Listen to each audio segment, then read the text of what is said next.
Hello everybody. So what we're going to be looking at today is numerical integration, and you see that I have some of the stuff already written out. That's because this is the second time that I'm trying to make this video because my capture card stopped working.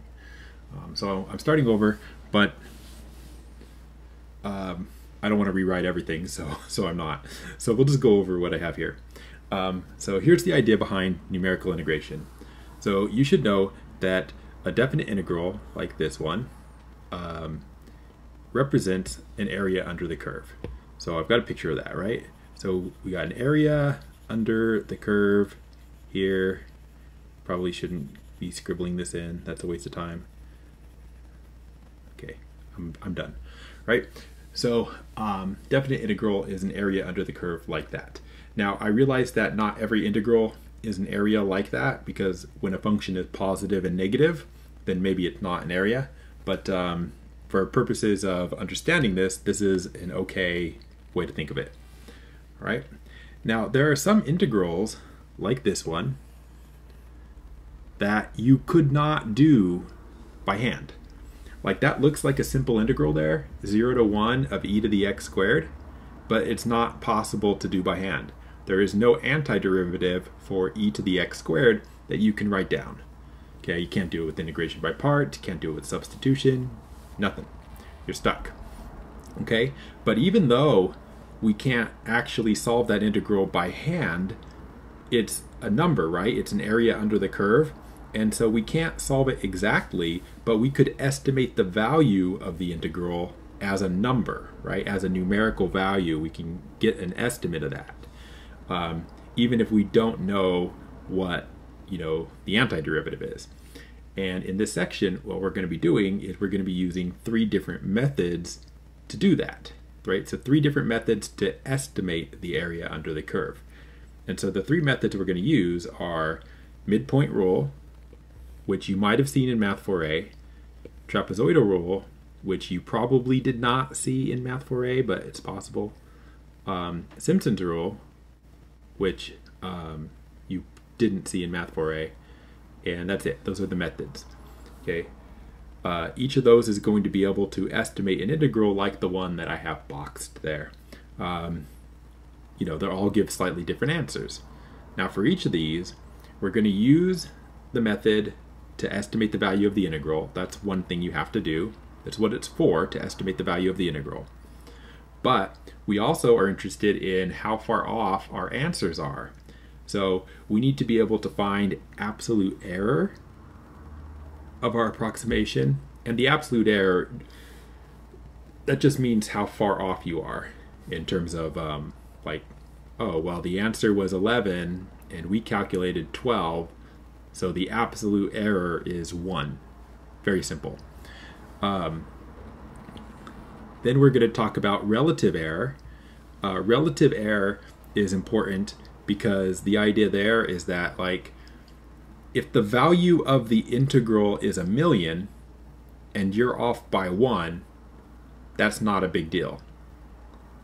But if the value of the integral is 0.5 and you're off by 1, that's really bad, right? So you could have an error of 1, and that could be a good thing or it could be a bad thing, and it all depends on what was the size of the actual number you were approximating. If you estimate the distance to the moon and you're off by 3 inches, that's not bad.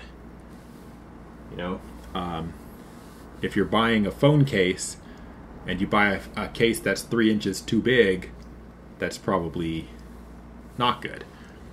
So anyway, the last thing you're going to do is we're going to be finding an upper bound for the error using error formulas.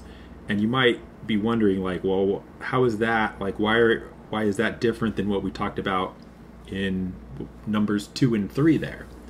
Well, this is different because in 2 and 3, we're actually calculating the error.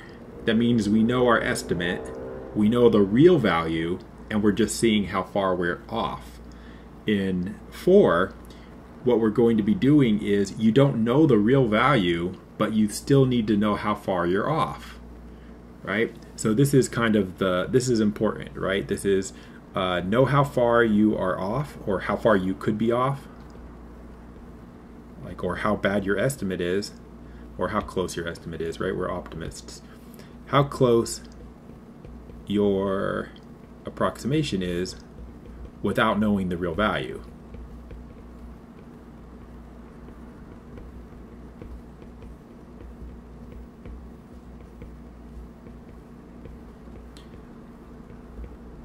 So that's different than 2 and 3, where in 2 and 3 where we know both. We know the approximation and the real value. Okay, so let's go ahead and get in and look at these. So the first one we're going to look at is the midpoint rule. And so the idea for the midpoint rule here is this. We have an integral like this that we want to approximate. So I know it's between a and b, so I drew a and b on my curve there. And here are the steps. Now these are not the steps that you use to solve it. This is kind of, I'm trying to explain what we're doing as like before we get into the details. So you chop up a and b into sub-intervals. Now I'm gonna do 4 here just because that's what's convenient based on where I put the a and the b. Okay, but that doesn't matter. So you chop up a and b into sub-intervals. The next thing you're going to do is you have to actually find the x values of the midpoints, that's why it's the midpoint rule, of each sub-interval. And this is annoying to do. And that's why the midpoint rule, I didn't mention it, I did in my other video I think, that's why the midpoint rule is probably the most annoying out of the 3 to calculate. So the midpoint rule is the simplest in theory, but the worst to calculate by hand. So this is annoying, but you have to find the x values of each midpoint. So where would that be over here? So like you would need to know this x value. Maybe I can even number them. We would call that one, not that, we would call it x1. And then you would need to know this one, and we'll call it x2. And then you would need to know this one, and we'll call it x3. And you would need to know this one, and we'll call it x4. And what you're going to do is you're going to find the height, or find the y value at each of those, x values. So what that means is if you take those y values and you extend them up here, straight up,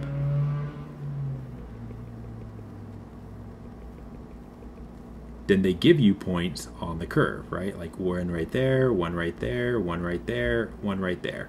And we're going to find all those y values. Okay, but then you have actually some rectangles on the graph that you can't see right now because I haven't drawn them, but you're going to just simply add up the area of each rectangle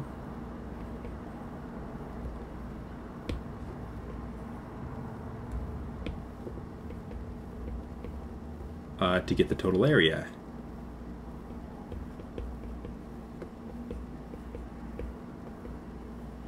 So what's that look like? What that means is, like, if I draw a horizontal line there through that first dot, I get a rectangle like this one, right? And then so that's supposed to be right on the curve. And then for the next one, the dot is here. So if you draw a line, horizontal line through that, I get another rectangle. That. Third one,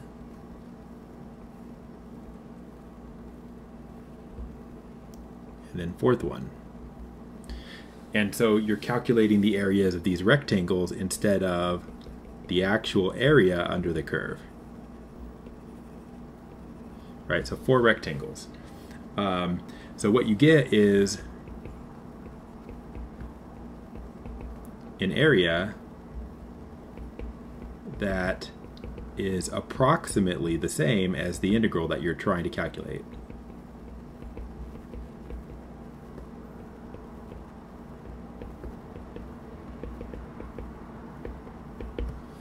Right? So it's not the exact same, right? Like if you look here, you've got, there's like this extra area here, like right here.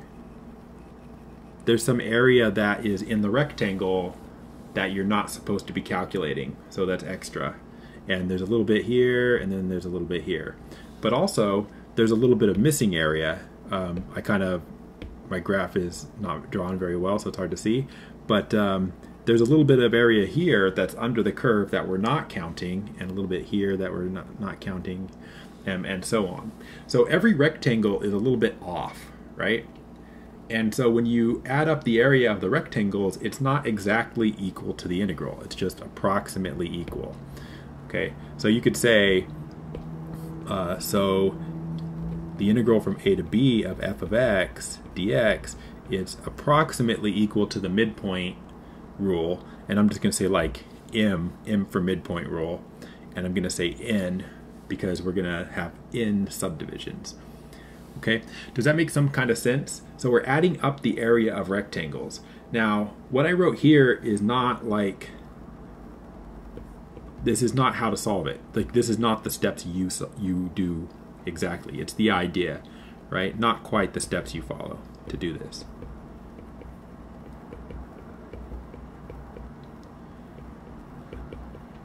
The reason it's not quite the steps you follow is you want to be very systematic in the way you do it, to do kind of the least amount of work. At least in my opinion, that's how you want to do it. So let's see an example. So we are going to do one straight from the homework. So you'll probably have this one, maybe with different numbers. Who can say? Come on. Just, there we go. Nope. What happened to OBS? There's OBS. All right. So here's the integral. So they give us this integral 0 to 2, that was a 2, 0 to 2, 4x squared plus 3 dx, and we want to, well, they say find the relative error. We'll do that afterwards, okay? I'm going to, like part A, I'm just going to say find the midpoint rule approximation with n equals 4 subintervals. All right. Part B, we are going to find the absolute error in the approximation.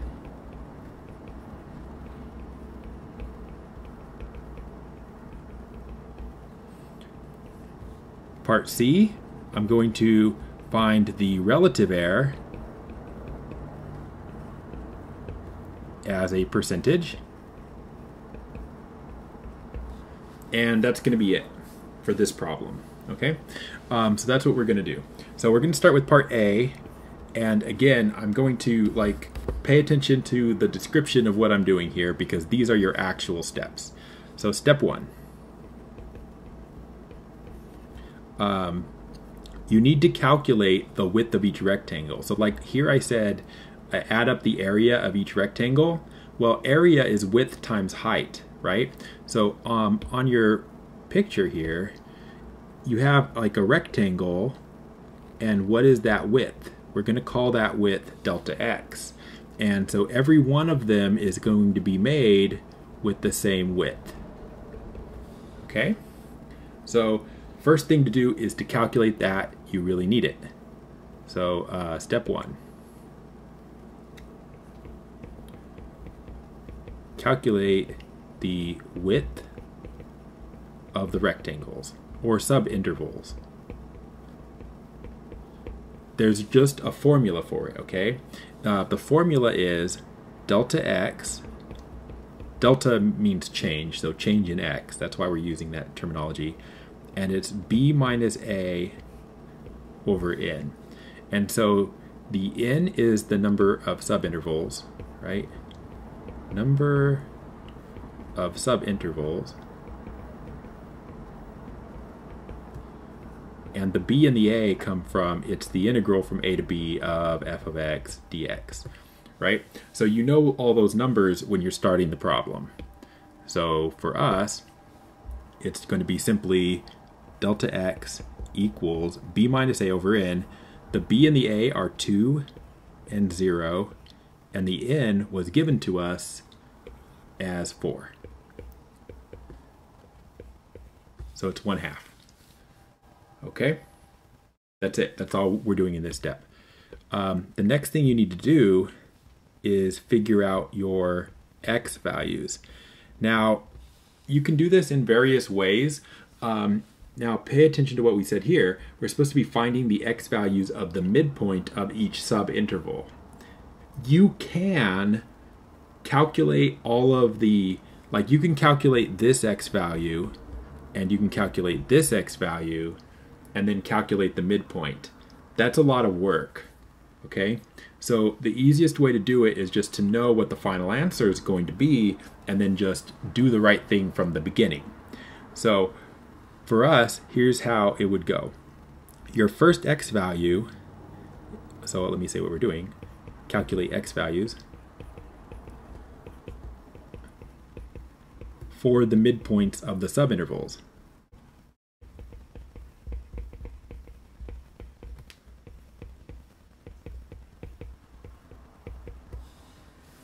All right. Now, just to kind of, I don't know, make this concrete, you do not need to do this. But here's the idea, right? You've got 0, 1, 2, 3, 4. You've got 2, right? They want us to divide this into 4 subintervals.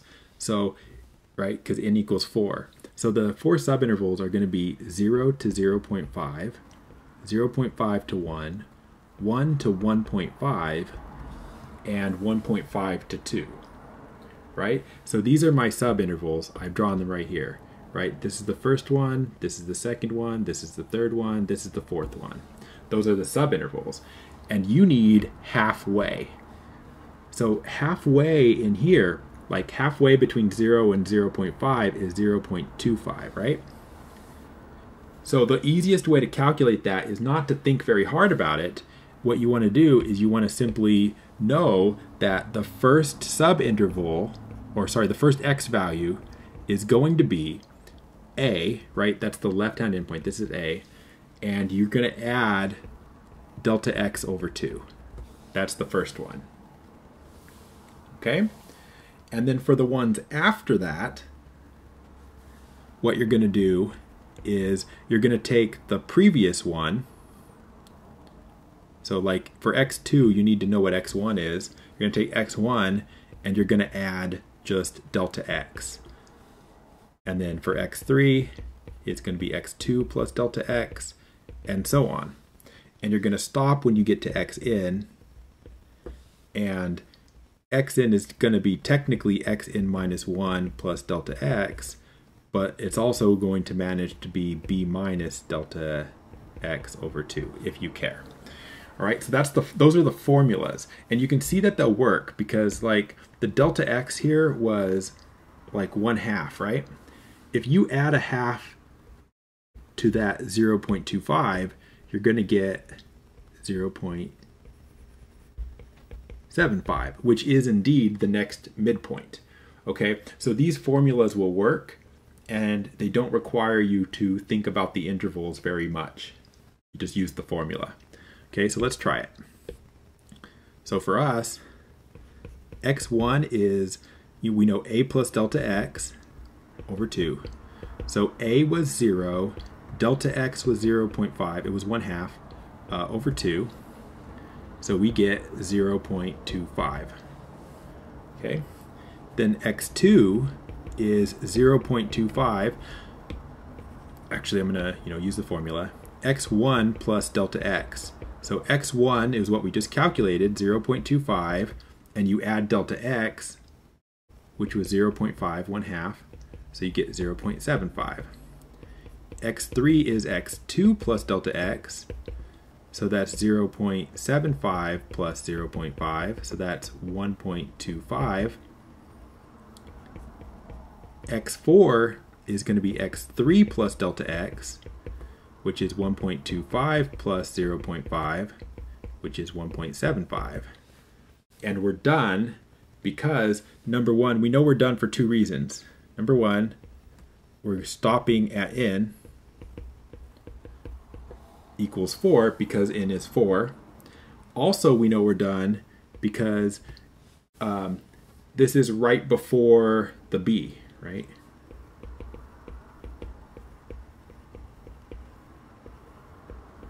Because if you add another delta x, like 1.75 plus 0.5 would give you 2.25, and that's past b, and we're not supposed to go past b. All right, so you know what you should know when you're done. All right, so you've calculated these x values. x1 is 0.25, x2 is 0.75, x3 1.25, x4 1.75. All right, that's what we were doing there. Next step. So the next step is we need y values, right? Look at the picture, which is getting rapidly uglier, right? Once you have the x1, x2, x3, x4, you need the y values that go with those x values. So the way you're going to get the y values is you're going to plug the x value into the function, right? You've got the function, so you plug the x into the function, that's how you get it. So simply say that. Step 3, compute y values from the x values using the function.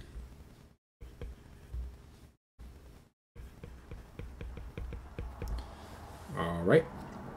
So the f, right?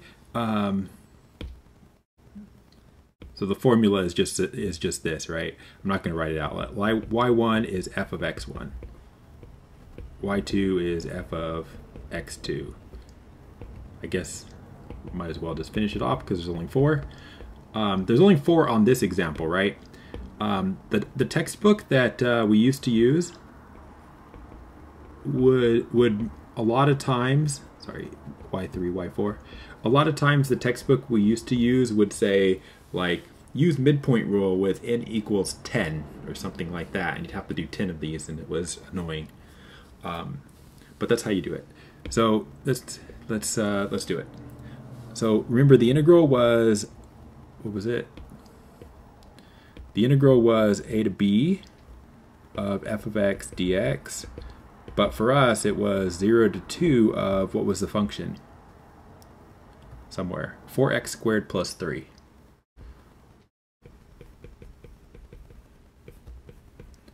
Right? So for us, f of x is 4x squared plus 3. So it's just what you had in your integral.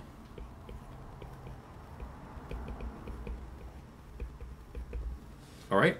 And then you need to calculate all of your y values. So you have the same number of y values as you did x values here. So let's do it. So we have y1 is going to be f of x1. What's x1? Well, they're right here, right? 0.25 is the first one. So you have 0.25.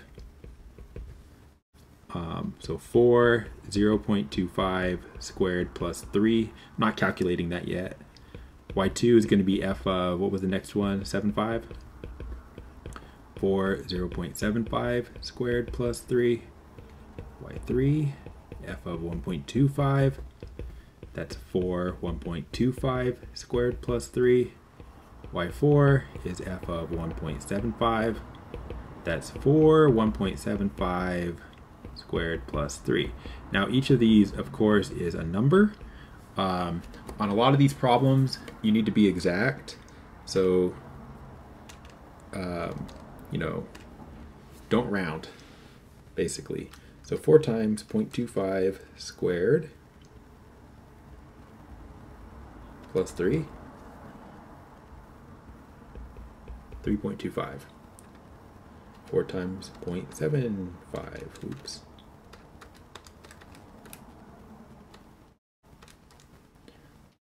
5.25.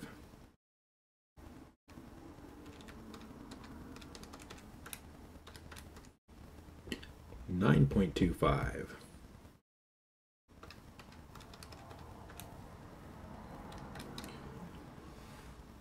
Oops, I typed that in wrong.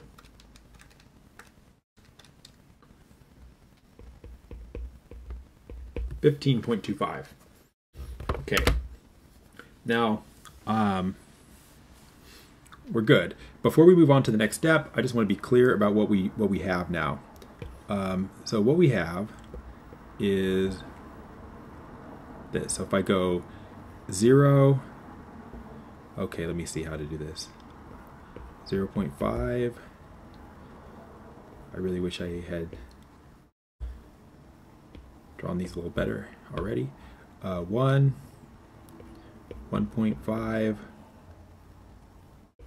2. All right, and then on the y-axis, I'm gonna go like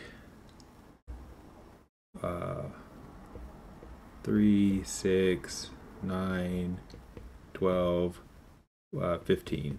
Okay, so I'm not going to get these in exactly the right spot, but here's the idea.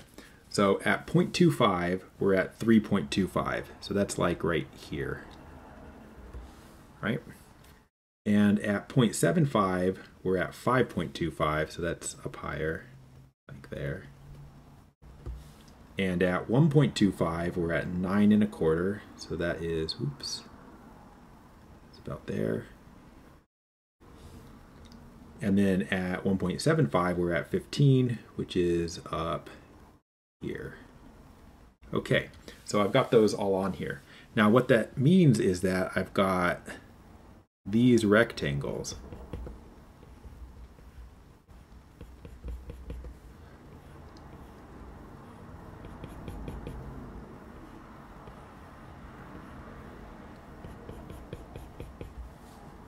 And the original curve does that. Okay, so that's y equals f of x, and we're going to calculate the area of those purple rectangles, and the purple rectangles is not exactly the area under the curve, but it should be kind of close. That's the idea. So this picture, drawing this picture, did absolutely nothing to help you solve the problem. Absolutely nothing. Okay, but I'm just trying to help you understand here what's going on. So we calculated our y values, right? Now step 4 is just going to be using those y values, or not using the y values, we're calculating the area now. So compute midpoint rule. And I didn't give you a formula for the midpoint rule yet, except to say area of the rectangles. But you don't want to have to think about area of rectangles when you're doing this. You just want a formula. So the formula is like, I'll use m for midpoint rule, n for, n subintervals. All you have to do for this area is think about it. So this is derivation, so don't write this down. So the midpoint rule, it's just going to be like for each rectangle, width times height, width times height. So like the first rectangle here, the width is delta x and the height is y1. And for the next one, the width is delta x and the height is y2. That's for this one. And the next one, the width is delta x and the height is y3, right? And you would do that up until however many you had. So we have 4, but in general it's yn, right? And you don't want to write it this way because every one of those has a delta x. So it's less writing to say delta x, factor out the delta x and go y1 plus y2 plus y3 plus ... And you add up the y values until you get to the end. And that's it. That's going to be the area, right? Width times height, width times height, width times height. So that's it. So this is the formula that you use. So for us, we're going to be doing M4, right? So it's going to be delta x and then just y1, y2, y3, y4. So all you're doing is plugging in the numbers that you have. So delta x was 1/2, right? So you could write 1/2 or 0.5, whatever. I'm gonna write 0.5. Your y values, that's what we just calculated in the previous step. That's these, right? These are your y values. So we just need there, there, there, there. That's y1, y2, y3, y4. So just add them up. Add them up. So 3 1/4, 5 1/4, what's it? 9 and 15. 9 1/4, 15 1/4. Work that out, and that's our answer.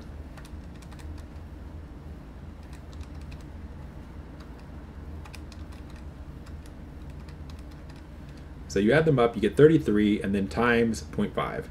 So it's 33 over 2, or 16 and a half. Right? There's your answer. Okay. Now, just to be clear, what we just did was we approximated the integral. So the integral from 0 to 2 of 4x squared plus 3 dx is approximately equal to 33 over 2, or which is 16.5. Okay? That's not the exact value. That is an approximate value for the integral. All right.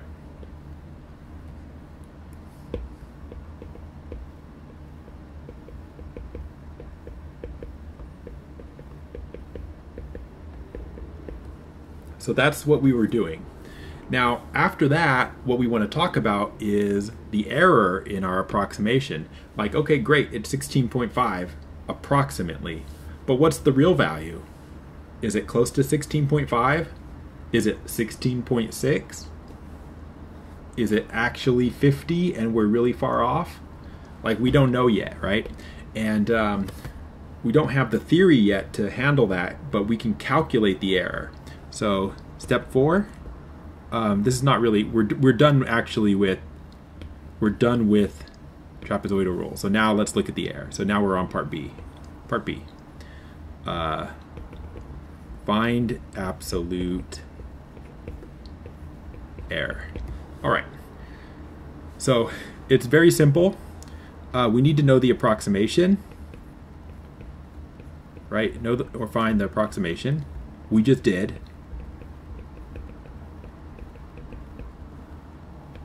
Right, it is 33 over 2, or 16.5. It's 16.5. Okay, so you need that. You need to know the approximation. The next thing you need to do to calculate the error is you need to know the real value. We actually have to know that integral. Find the true value.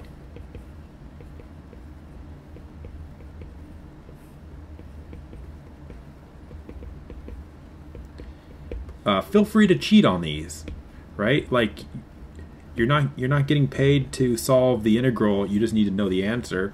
So if you go ask Wolfram Alpha for this, that's fine, right? You're not cheating. But I mean, I'm going to do it by hand. So here's the actual integral. If you were actually integrating this by hand, you would do power rule, 4x cubed over 3 plus 3x from 0 to 2. You would put in the 2, so you have 2 cubed over 3 plus 3 times 2 minus, and you have to plug in the 0. It's going to be 0 plus 0. So this is going to be 8 times 4 over 3, so that's 32 over 3 plus 6. Is it? I guess so. 32 over 3 plus 6. Huh.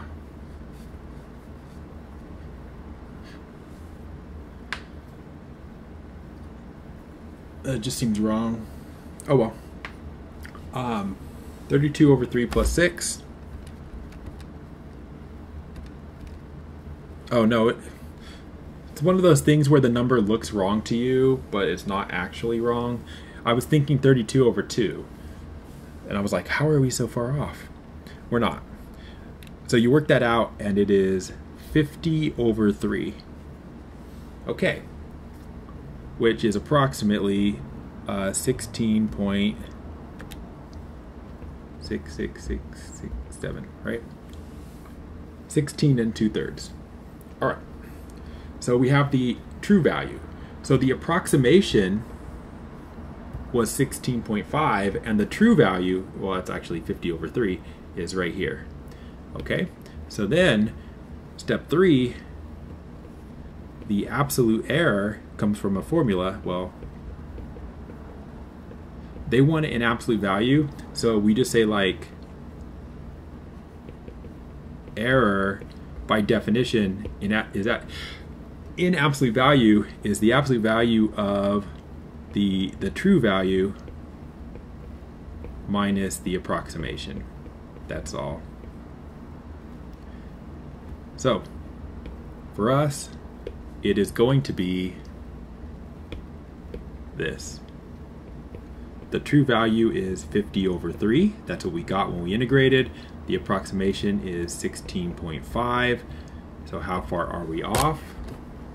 You just do 50 over 3 minus 16.5. You get 0.1666. You know, goes on forever. As a fraction, oh, won't give it to me as a fraction. All right, 50 over 3 minus 33 over 2 fraction. Oh, it won't do it. But anyway, you could work it out. It's 1/6 is what it is.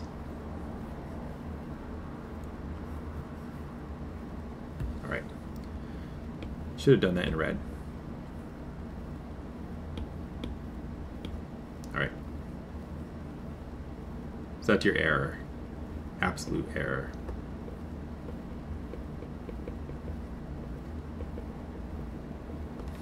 All right. So that's it. Now part C, last one. So that's the absolute error. Part C, what we're going to be doing is find relative error as a percentage.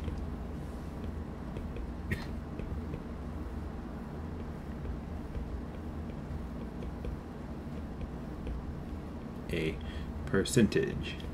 So it's really easy. So what you're going to do is relative error as percentage is just going to be, you take the absolute error, you divide it by the true value. The reason you do that is you want to know, like, that was what we were talking about when I said, you know, if you estimate like the distance to the moon and you're off by 3 inches, that's really good.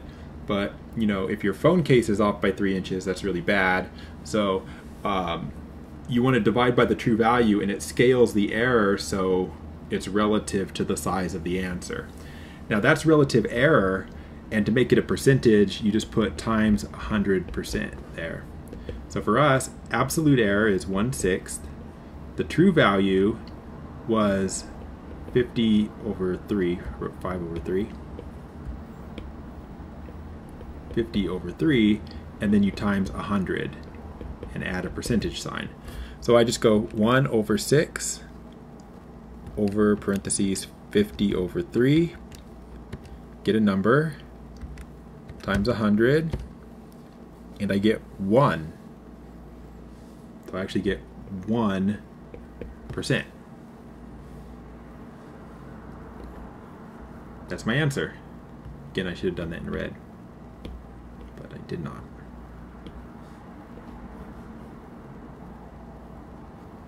Okay, now they don't have to do the part where you multiply it by 100%, but they choose to. And so, you know, they always say as a percentage. All right, so I'm gonna stop this video here because I have to do office hours, and I'm gonna have a part 2 of the video up that does the rest of this. All right, that's it for now.